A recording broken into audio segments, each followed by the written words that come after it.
Bueno, hoy estamos en el capítulo 6. Recordemos que en el capítulo 6 lo que hemos estado viendo es que ha surgido en aquella comunidad primitiva cristiana, ¿no? Surgió un problema cuando se fue multiplicando, en el que veíamos que se quejaban de que los pobres de los helénicos o helenistas eran menospreciadas, digamos, tratadas con menos cariño y con menos atención que las que eran de los hebreos.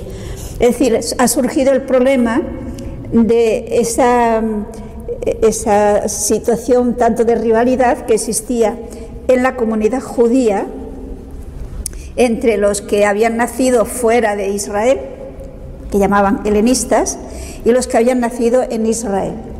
Los que habían nacido en Israel podríamos decir que eran como más cerrados intelectualmente, ¿no?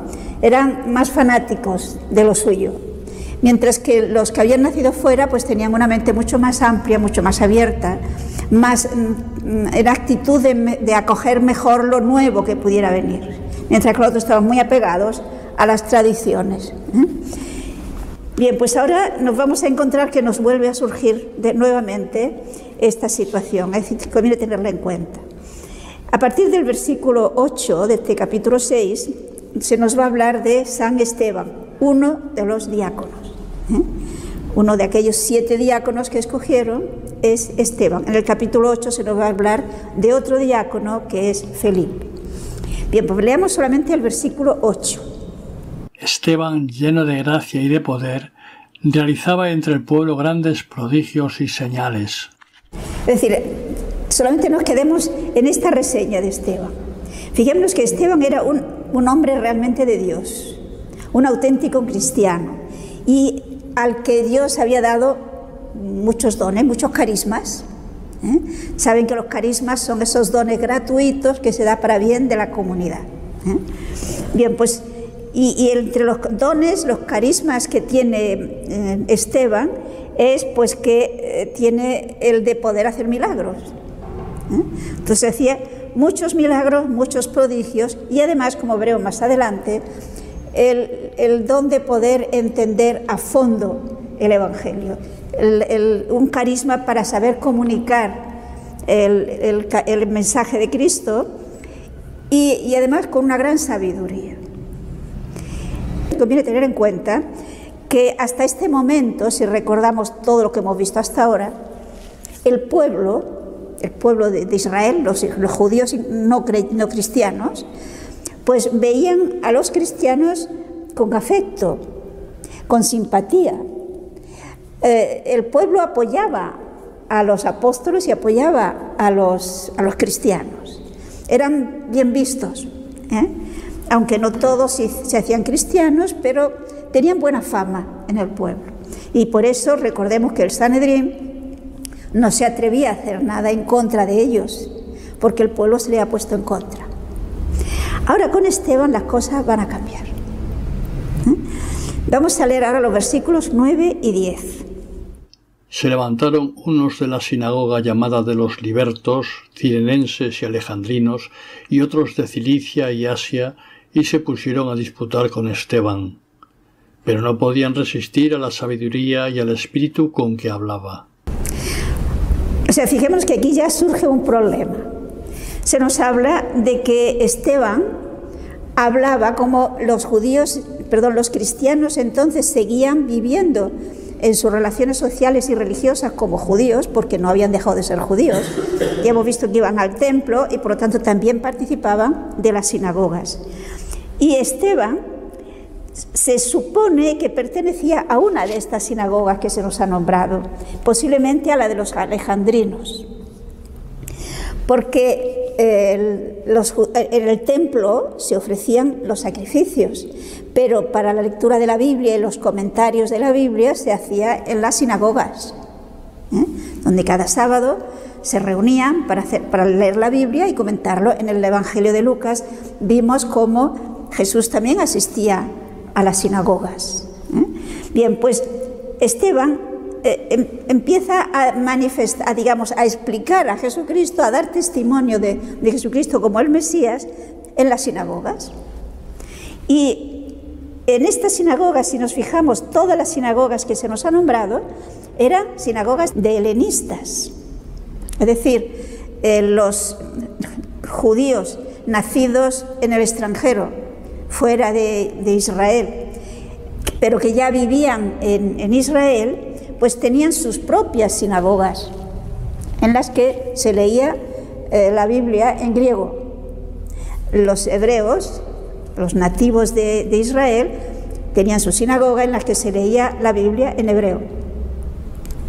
Y aquí se nos habla de una serie de sinagogas, si se han fijado. Se nos habla de la sinagoga de los libertos.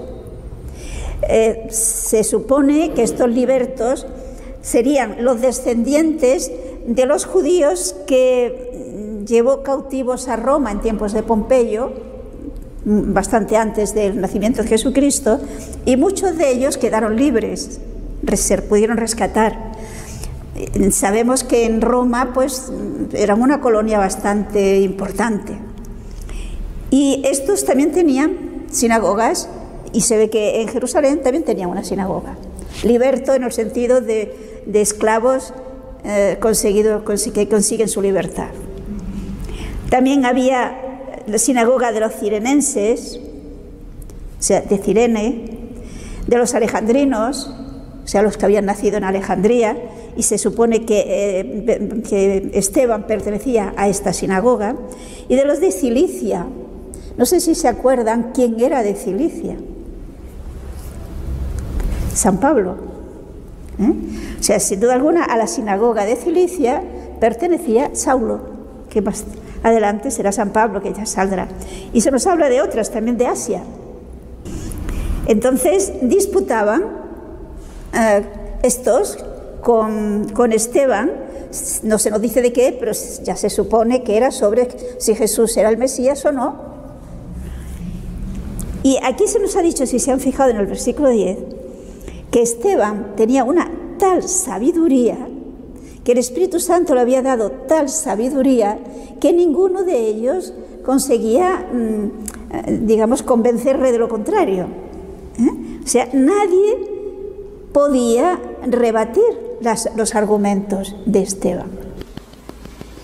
Y fijémonos que estas personas que no conseguían rebatir los argumentos que empleaba Esteban, que sin duda alguna sería partiendo de textos bíblicos, ¿qué solución encuentran?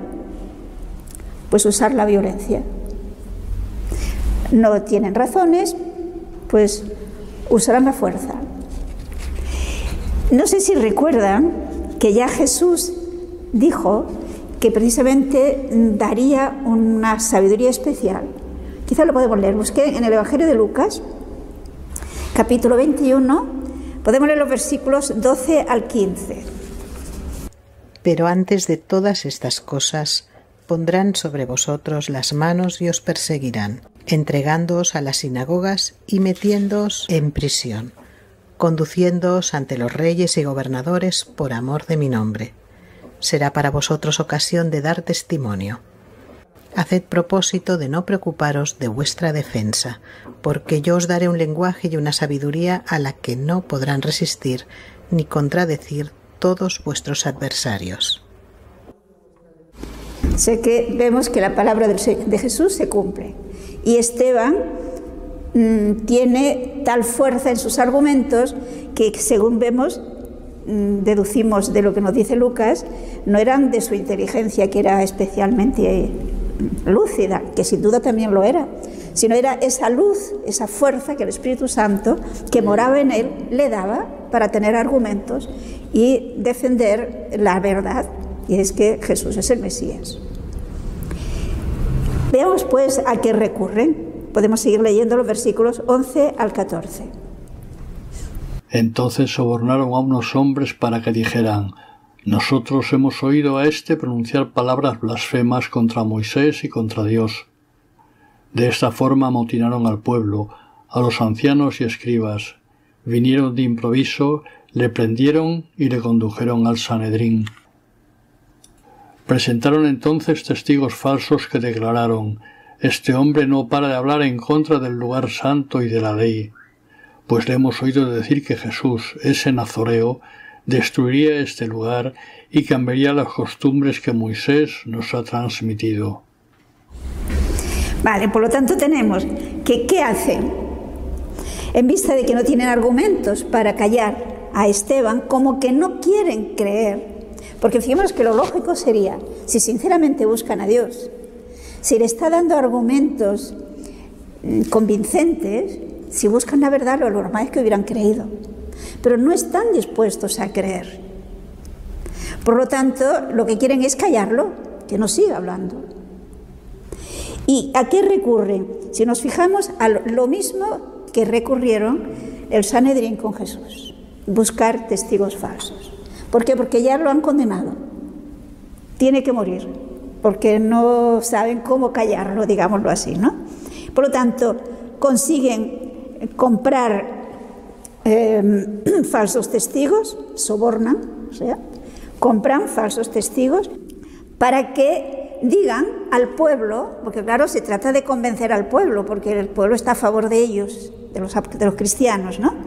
Entonces, que divulguen entre el pueblo, pues que han oído a Esteban proferir palabras ofensivas contra Moisés y contra Dios. Claro, esto era muy fuerte. Si hay testigos que dicen esto, el pueblo se alborota en contra de Esteban. Y por lo tanto dice que conmovieron al pueblo. Y lógicamente cuando el pueblo se conmueve en contra de los cristianos, el Sanedrín feliz, porque es lo que ellos querían. Por lo tanto, se nos dice que consiguen que se reúnen, fijémonos bien, ancianos, escribas, y que de esta manera juzguen a Esteban. Es decir, el tribunal, el Sanedrín, que era el tribunal de los israelitas. Y lógicamente arrebatan a Esteban y lo llevan ante el tribunal. Presentan los testigos falsos. Y no sé si recuerdan lo que decían los testigos falsos que buscaron cuando Jesús, en el fondo, la misma acusación de blasfemia. Porque este hombre no cesa de proferir palabras contra este lugar y contra la ley. Es decir, presentan como que Esteban hablaba contra el templo, que era el único templo en el mundo dedicado a Dios, al verdadero Dios, y contra la ley, es decir, dos puntos fundamentales del pueblo de Israel, que les hacía pueblo de Dios. Y además que habían oído decir que Jesús destruiría ese templo y destruiría las costumbres que tienen desde Moisés.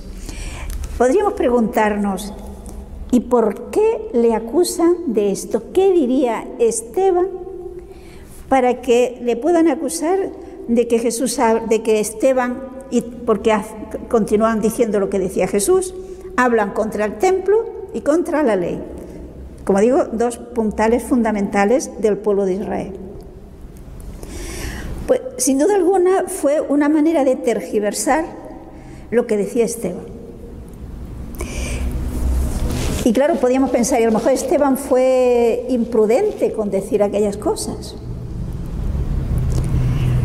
Sin duda no fue imprudente, porque fíjense que el hecho de que los demás no quieran aceptar todas las verdades de nuestra fe no justifica para que no se comunique la verdad íntegra.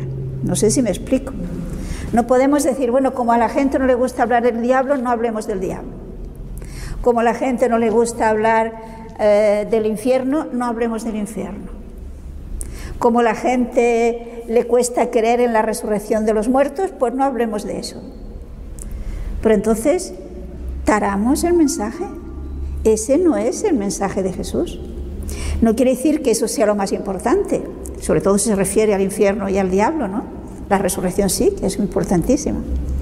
Sino es que es el conjunto íntegro y es importante todo ello, porque negar una cosa lleva consigo otras. Entonces, seguramente lo que ocurrió es que San Esteban, como veremos por el discurso que pronunciará, pues habló con toda claridad que de hecho el culto que se daba en el templo tiene que dar paso al culto cristiano. Ya no se ofrecen sacrificios de animales, ya no se ofrecerían sacrificios de animales, sino la Eucaristía. El sacrificio que ha suplido aquellos sacrificios es el de Cristo. Y aquello que Jesús le dijo a las samaritanas, no sé si se acuerdan, podíamos leerlo en el San Juan, en el capítulo 4, versículos 20 al 23. Nuestros padres adoraron en este monte, y vosotros decís que en Jerusalén es el lugar donde se debe adorar. Jesús le dice: créeme, mujer, que llega la hora en que ni en este monte ni en Jerusalén adoraréis al Padre. Vosotros adoráis lo que no conocéis. Nosotros adoramos lo que conocemos, porque la salvación viene de los judíos. Por lo tanto, con esas palabras que le dice Jesús a la samaritana, ya de alguna manera nos está diciendo que el templo de Jerusalén deja de tener ese valor absoluto. Es decir, a Dios no solamente se le da culto en Jerusalén, sino en cualquier punto, porque lo que Dios quiere no son sacrificios de los animales que se ofrecían en el templo, sino la ofrenda de nuestro amor personal, de nuestra entrega y de nuestra adoración a Dios. Entonces, seguramente Esteban debió decir algo en este sentido, que significa una gran amplitud para ver las cosas más allá. Pero para el israelita el templo era el signo, el signo externo de la presencia de Dios entre ellos. Destruir el templo equivalía a destruir al pueblo, y de hecho así ocurrió históricamente, ¿no? Por esto no lo soportan, esa predicación de Esteban, y lo llevan al tribunal, digamos, a la fuerza. O sea, se puede decir que es un tumulto popular, lo arrastran y lo llevan. Leamos el versículo 15. Fijando en él la mirada a todos los que estaban sentados en el Sanedrín, vieron su rostro como el rostro de un ángel. Fijaros cómo Jesús asiste, ayuda a este mártir, que es el primer mártir de la Iglesia, en aquel momento difícil. Aquello que Jesús nos ha dicho, que no nos dejará solos, es cierto. Podemos tener la seguridad que en momentos difíciles contamos con Él. Por lo tanto, Esteban, en este momento en quienes lo llevan allí, con aquella acusación que llevaba consigo pena de muerte, Jesús le fortalece, le llena de gozo, haciendo que pueda contemplar a Jesús a la derecha del Padre. A Jesús glorioso a la derecha del Padre. Y los del Sanedrín ven una evidencia, y es que este hombre, en vez de estar acongojado, agobiado y desesperado, tiene ese rostro, como dice el de un ángel, o sea, luminoso, lleno de felicidad, lleno de gozo. Este es un testimonio que en las actas de los mártires se encuentra con mucha frecuencia, como cuántas veces los mártires van al martirio cantando, porque es la certeza, es la experiencia de que Dios está con ellos, les está sosteniendo, y hace que ese momento durísimo pues sea más llevadero, e incluso lo puedan llevar con gozo por la oportunidad que Dios les da de dar testimonio de su fidelidad a Cristo. Y como que es un momento difícil, cuenta con esa asistencia especial. Ahora, en el capítulo 7 tenemos la defensa, podríamos decir, ¿no? La defensa que hace Esteban, el argumento de su predicación. Es un discurso, el de Esteban, largo. Generalmente los entendidos dicen que de la manera como él organiza y distribuye y pronuncia este discurso refleja una formación característica de los alejandrinos. Por eso se supone que pertenecería a la sinagoga de Alejandría, de los alejandrinos. Esteban va a hacer el relato rápido de toda la historia de Israel. y haciendo ver cómo el pueblo continuamente se ha rebelado contra los que Dios les enviaba precisamente para salvarlos. Vamos a ir leyendo versículos 1 al 4. El sumo sacerdote preguntó: ¿es así? Él respondió: hermanos y padres, escuchad. El Dios de la gloria se apareció a nuestro padre Abraham cuando estaba en Mesopotamia, antes de que se estableciese en Harán, y le dijo: sal de la tierra y de tu parentela, y vete a la tierra que yo te muestre. Entonces salió de la tierra de los caldeos y se estableció en Harán. Después de morir su padre, Dios le hizo mirar de allí a esta tierra que vosotros habitáis ahora.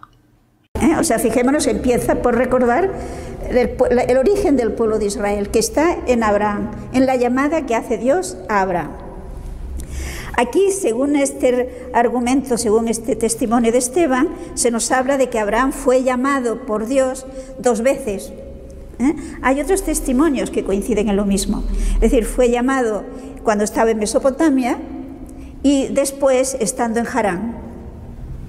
Y el padre de Abraham acompañó a Abraham hasta Harán y muere en Harán. Entonces, Abraham es un hombre que escucha a Dios, que cree a Dios. Pensemos que el conocimiento que podía tener Abraham en su tiempo, el conocimiento que podía tener de Dios, digámoslo así, que era muy pobre, porque la revelación se estaba empezando, empieza propiamente con él. Pero hay en Abraham una experiencia de la fidelidad de Dios. Y por lo tanto Abraham se fía y emprende ese camino que no sabe hacia dónde va y que ciertamente significa abandonar toda seguridad humana, contando con el apoyo, con la ayuda de Dios. Seguimos desde el versículo 5 hasta el 8. Y no le dio en ella heredad ni la medida de la planta del pie, sino que prometió dársela a él y a su descendencia después de él, aunque no tenía ningún hijo. Dios habló así: tus descendientes residirán como forasteros en tierra extraña, y les esclavizarán y les maltratarán durante 400 años. Pero yo juzgaré, dijo Dios, a la nación a la que sirvan como esclavos, y después saldrán y me darán culto en este mismo lugar. Le dio además la alianza de la circuncisión, y así al engendrar a Isaac, Abraham le circuncidó el 8º día, y lo mismo Isaac a Jacob, y Jacob a los 12 patriarcas. Vale, o sea, fijémonos que rápidamente hace un resumen de la historia desde Abraham hasta los 12 hijos de Jacob.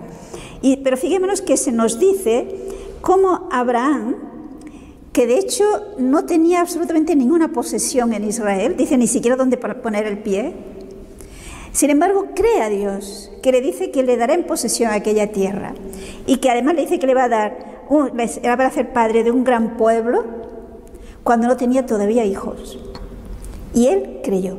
Es decir, acentúa este hecho de la fidelidad, de la fe de Abraham a Dios, cuando humanamente hablando no tenía argumentos para creerle, pero se fía.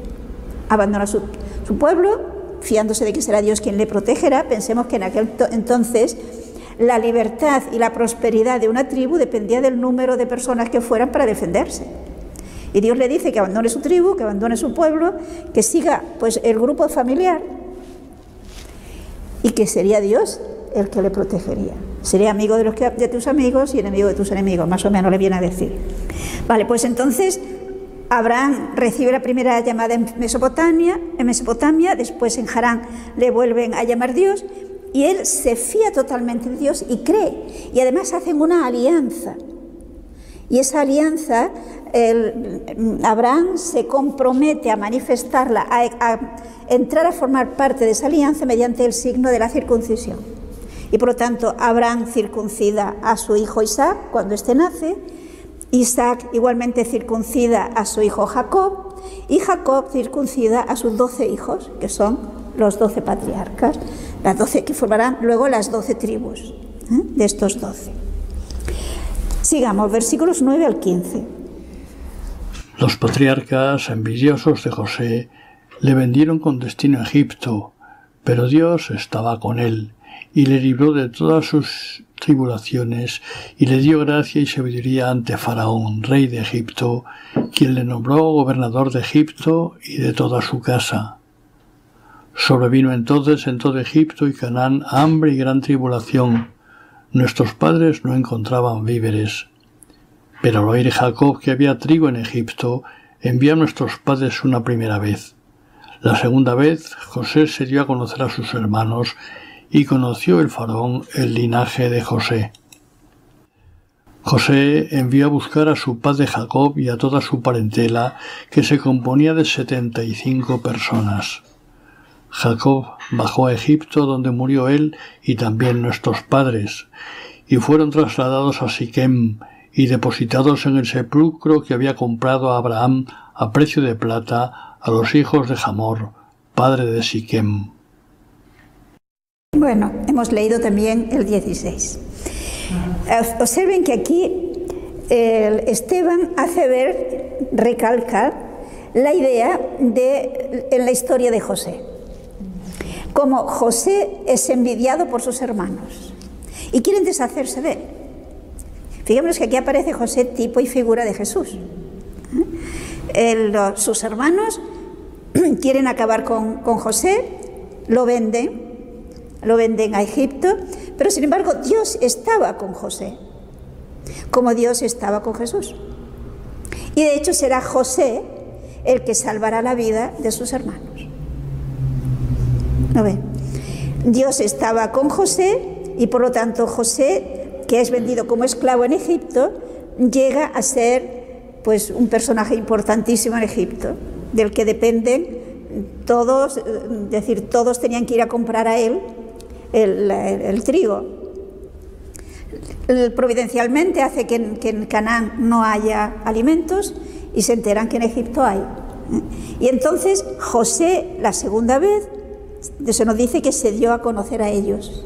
Y es José el que manda llamar a su padre y a sus hermanos. Aquí en el versículo 16, curiosamente, y esto nos indica cómo Lucas, que es el que escribe, es un historiador fiel y nos transmite las palabras de Esteban. Porque aquí Esteban, digamos, tiene un lapsus, porque habla de que la Siquem, como que fue un terreno que compró Abraham. Y de hecho, según el Génesis, no fue así.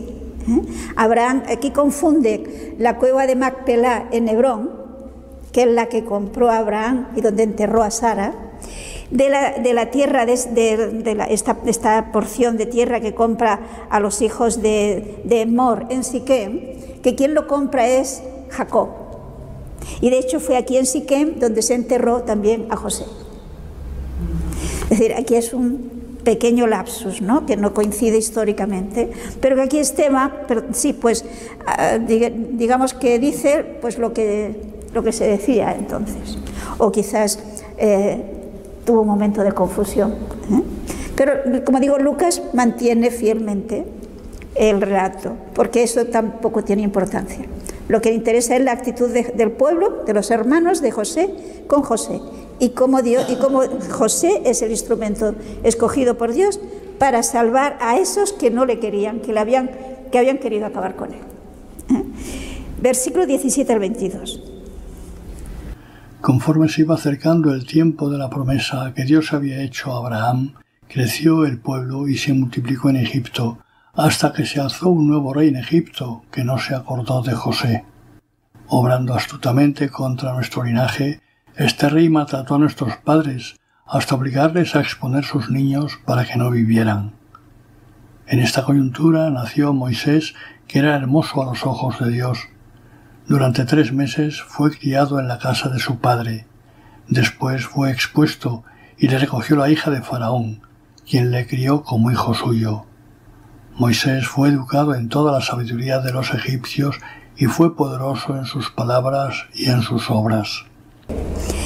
Observemos cómo recuerda Esteban que Dios cumplió la promesa que había hecho a Abraham. Recordemos que antes nos ha dicho que Dios le dijo a Abraham que su descendencia estaría durante 400 años esclavizada, pero que luego Dios juzgaría al pueblo que la había esclavizado y el pueblo saldría de Egipto.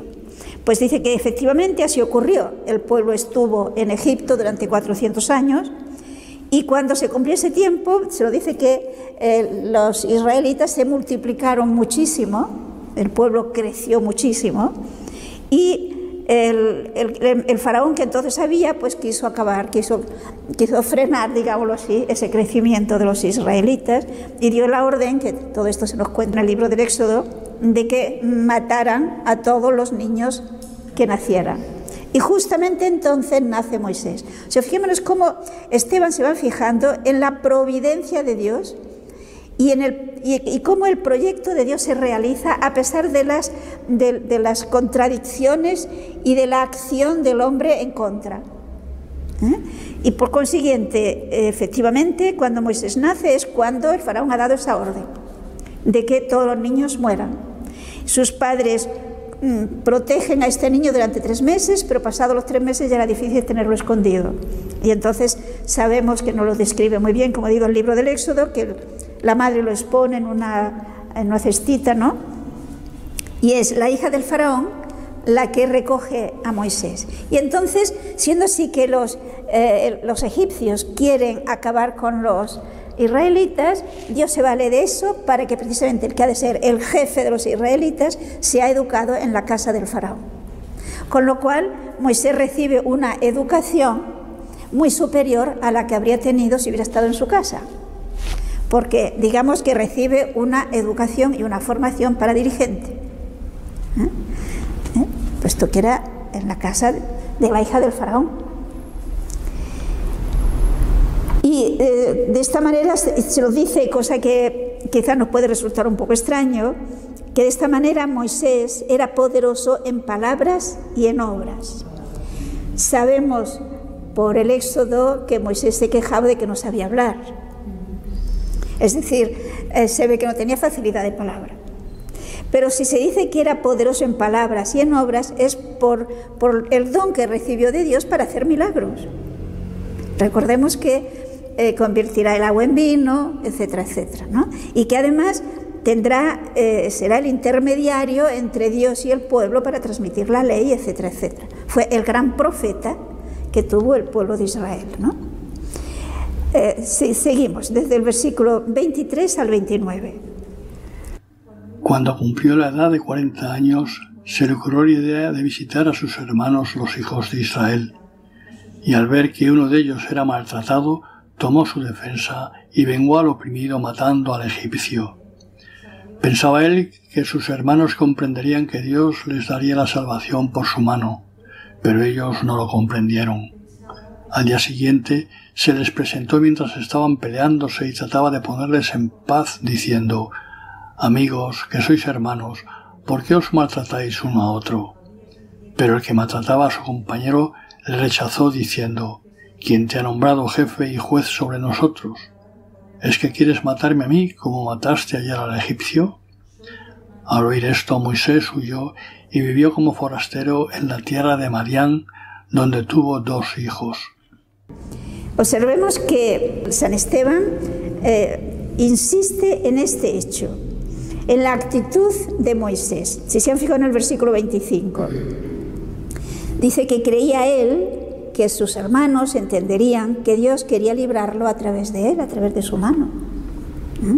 Es decir, si Moisés, dice cuando ya tenía 40 años, recuerden que el número de 40 tiene un valor bastante simbólico, significa que habían pasado bastantes años, decía, equivale a una generación, más o menos, ¿no? Entonces, cuando ya era adulto, digámoslo así, pues quiere ver la situación de sus hermanos, o sea, de los hebreos, que estaban sujetos a trabajos forzados. Entonces sale en defensa de un hebreo que es maltratado y mata al egipcio, que lógicamente si este hecho llega a oídos del faraón, pues sería tremendo, porque sería considerar a Moisés un traidor. Ha sido educado por ellos y ahora se pone en contra, ¿no? Por lo tanto, él lo hace porque creía que entenderían sus hermanos que él quería ponerse de parte de ellos y quería ayudarles. Pero ¿qué ocurre? Que al día siguiente, cuando ve a dos hebreos que se están peleando, quiere poner paz y el otro le dice: ¿quieres también matarme como mataste ayer al egipcio? Con lo cual entiende Moisés que los israelitas no han entendido su gesto, no han entendido que él quiere ayudarles. Seguimos desde el versículo 30 al 35. Al cabo de 40 años se le apareció un ángel en el desierto del monte Sinaí sobre la llama de una zarza ardiendo. Moisés se maravilló al ver la visión y al acercarse a mirarla se dejó oír la voz del Señor. Yo soy el Dios de tus padres, el Dios de Abraham, de Isaac y de Jacob.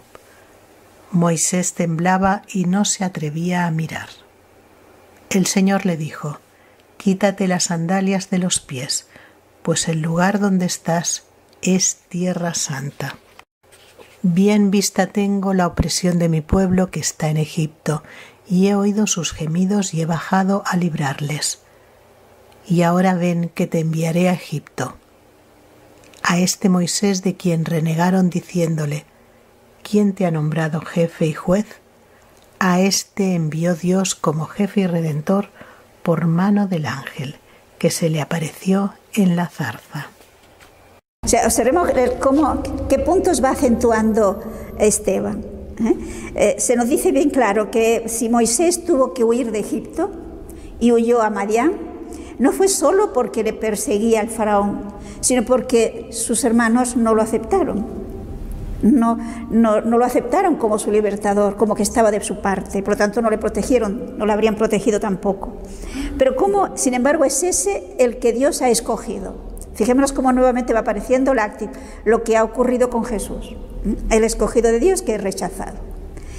Y se nos habla de que Moisés, cuando ya habían pasado bastantes años, que estaba en Madián, se nos dice 40 años, sabemos por el Éxodo que se había casado, que había tenido 2 hijos, etc., ¿no? Pues llega un momento en que Dios se le manifiesta a través de la zarza que arde sin consumirse y le muestra que Dios quiere valerse de él para salvar a su pueblo, es decir, para hacer lo que él había querido hacer en principio y el pueblo le rechazó. Hay un detalle, no sé si se han dado cuenta, que se nos habla de que Dios se manifestó a través de su ángel. El ángel en el sentido de mensajero. Continuemos desde el versículo 36 al 41. Este le sacó realizando prodigios y señales en la tierra de Egipto, en el Mar Rojo y en el desierto durante 40 años. Este es el Moisés que dijo a los israelitas: Dios os suscitará un profeta como yo de entre vuestros hermanos. Este es el que, en la asamblea del desierto, estuvo con el ángel que le hablaba en el monte Sinaí, y con nuestros padres, el que recibió palabras de vida para comunicárnoslas. Este es aquel a quien no quisieron obedecer nuestros padres, sino que le rechazaron para volver su corazón hacia Egipto. Y dijeron a Aarón: Haznos dioses que vayan delante de nosotros, porque este Moisés que nos sacó de la tierra de Egipto no sabemos qué ha sido de él.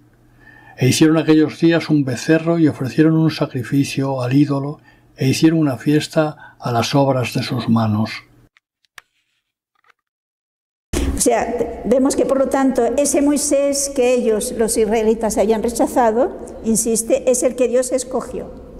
Y además, a través de Moisés, si se han fijado en este versículo 37, dijo: Dios os suscitará de entre vuestros hermanos un profeta como yo.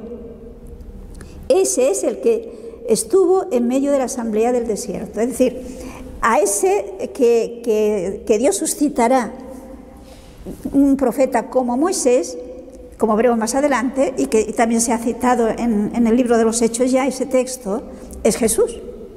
El profeta por antonomasia, diríamos. Entonces, ese Moisés es el que, sin embargo, llevó al pueblo de Israel, lo sacó de Egipto con mano fuerte, haciendo prodigios, nos dice el texto, y haciendo milagros en la tierra de Egipto, logra que el pueblo salga, les lleva hasta el Sinaí y, sin embargo, el pueblo una vez más le rechaza y construye un ídolo, un dios falso. Es decir, va insistiendo en la actitud de falta de fidelidad del pueblo a los mensajeros que Dios ha ido enviando a lo largo de los siglos para salvarle.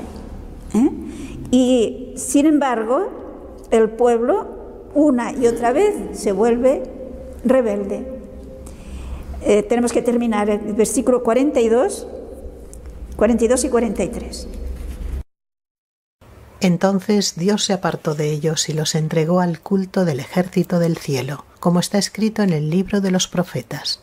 ¿Es que me ofrecisteis víctimas y sacrificios durante 40 años en el desierto, casa de Israel? Os llevasteis la tienda de Moloc y la estrella del dios Refán, las imágenes que hicisteis para adorarlas, pues yo os llevaré más allá de Babilonia. Aquí hace un resumen todavía más de la historia de Israel. Es decir, el pueblo que fue objeto de tantos milagros y de una manifestación tan abierta de Dios, que les llevará a través del desierto, que le dará en posesión la tierra de Israel. Sin embargo, dice, trajeron de Egipto los ídolos. Es decir, la tendencia a la idolatría consistía, por lo tanto, en dejar de adorar a Dios para adorar otros dioses. La situación del pueblo, pensemos que es adorar a Dios, a Yahvé. Dios es un Dios invisible, por lo tanto no se pueden hacer imágenes de Dios. Mientras que el culto a los ídolos, pues digamos, atraía más los sentidos y digamos también estaba más en sintonía con las pasiones. Por lo tanto, el pueblo una y otra vez vuelve a caer en la idolatría. Es decir, está presentando cómo el pueblo fue infiel a la ley. Le están acusando a Esteban de que está hablando contra la ley. Entonces, él hace ver que el pueblo a lo largo de los siglos, una y otra vez, ha sido infiel. Y que como consecuencia, después de estar en el pueblo en Israel durante tiempo, siglos, como no acaban de aprender, son llevados al cautiverio y son llevados a Babilonia. Pero Dios permanece fiel. No sé si van siguiendo el hilo conductor del pensamiento de Esteban. Sigamos, 44 al 55. Nuestros padres tenían en el desierto la tienda del testimonio, como mandó el que dijo a Moisés que la hiciera según el modelo que había visto. Nuestros padres que le sucedieron le recibieron y le introdujeron bajo el mando de Josué en el país ocupado por los gentiles, a los que Dios expulsó delante de nuestros padres hasta los días de David, que halló gracia ante Dios y pidió encontrar una morada para la casa de Jacob. Pero fue Salomón el que edificó la casa, aunque el Altísimo no habita en casas hechas por mano de hombre, como dice el profeta. El cielo es mi trono y la tierra el escabel de mis pies, dice el Señor. ¿Qué casa me edificaréis? ¿O cuál es el lugar de mi descanso? ¿Es que no ha hecho mi mano todas estas cosas? Antes ha estado hablando, recordemos que de lo que le acusan a Esteban es de que habla contra el templo y contra la ley. Entonces, primero ha estado hablando sobre la ley. El pueblo de Israel no ha sido, de hecho, fiel a la ley de Moisés, que es la ley de Dios a través de Moisés. Y ahora se refiere al templo. Y les recuerda que mientras estuvieron en el desierto no tuvieron ningún templo. Y que Dios no les mandó construir ningún templo. Es decir, Dios no habita en templos hechos por manos humanas, viene a decir, ¿no? Sino que lo que tenían era una tienda, como ellos mismos vivían en tiendas, que era una tienda de reunión, que de hecho no es porque ellos habitaran allí, sino porque era el lugar donde ellos podían encontrarse con Dios, ¿no?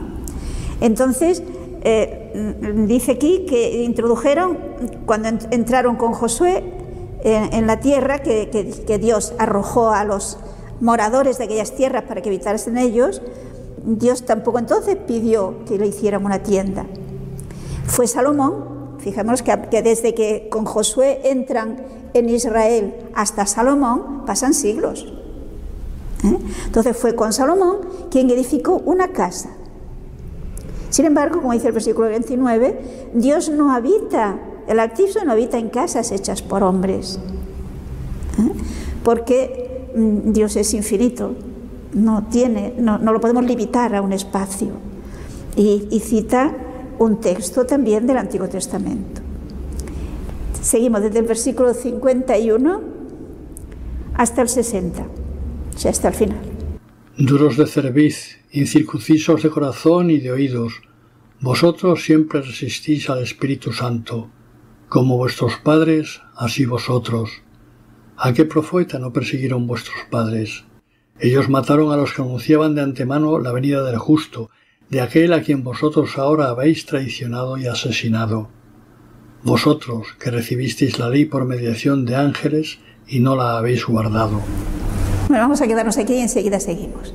Es decir, ahora fijémonos las palabras duras de Esteban, como resumen de lo que acaba de decir. Le dice que son duros de cerviz e incircuncisos, significa que no aman a Dios, que no pertenecen realmente a Dios, al pueblo de Dios. Sois circuncisos de corazón y de oídos, es decir, Dios os habla de muchas maneras, pero los profetas vosotros los rechazáis, vosotros y vuestros padres. Lo que hicieron vuestros padres lo habéis hecho igualmente vosotros. Y eso sí que recibisteis la ley a través de ángeles. Por consiguiente, fijémonos que con la historia de Israel les hace ver que la actitud que ellos están tomando con él y la que han tomado con Jesús es la misma que a lo largo de los siglos se han ido tomando con los personajes, digamos, claves, todos tipo y figura de Jesús. ¿Cuál es la reacción del Sanedrín cuando ante estas palabras de Esteban? No las podemos imaginar, ¿no? Vamos a terminar el capítulo desde el 54 hasta el final. Al oír esto, sus corazones se consumían de rabia y rechinaban sus dientes contra él. Pero él, lleno del Espíritu Santo, miró fijamente al cielo y vio la gloria de Dios y a Jesús que estaba en pie a la diestra de Dios. Y dijo: Estoy viendo los cielos abiertos y al Hijo del Hombre que está en pie a la diestra de Dios. Entonces, gritando fuertemente, se taparon sus oídos y se precipitaron todos a una sobre él. Le echaron fuera de la ciudad y empezaron a apedrearle. Los testigos pusieron sus vestidos a los pies de un joven llamado Saulo. Mientras le apedreaban, Esteban hacía esta invocación: Señor Jesús, recibe mi espíritu. Después dobló las rodillas y dijo con fuerte voz: Señor, no les tengas en cuenta este pecado. Y diciendo esto, se durmió. O sea, la reacción, como vemos, al oír estas palabras claras, contundentes de Esteban, es taparse los oídos. Porque se nos dice que ante esa reacción de ellos, que se llenaban de rabia y que rechinaban los dientes, es decir, mostraban su agresividad impotente, diríamoslo así, porque no podían rebatir lo que le decía Esteban, porque no había manera de rebatirlo, era clarísimo, era evidente, ¿no? Y entonces fijémonos cómo una vez más actúa la acción del Espíritu Santo en la Iglesia. Y es muy importante que descubramos esto, porque el Espíritu Santo sigue actuando en la Iglesia, manifestándose de una forma u otra. Lo que ocurre es que, si nos fijamos en tiempos, en aquella primera comunidad, veían claro que era la acción del Espíritu Santo. No sé si ahora lo vemos, pero el Espíritu Santo igualmente sigue actuando.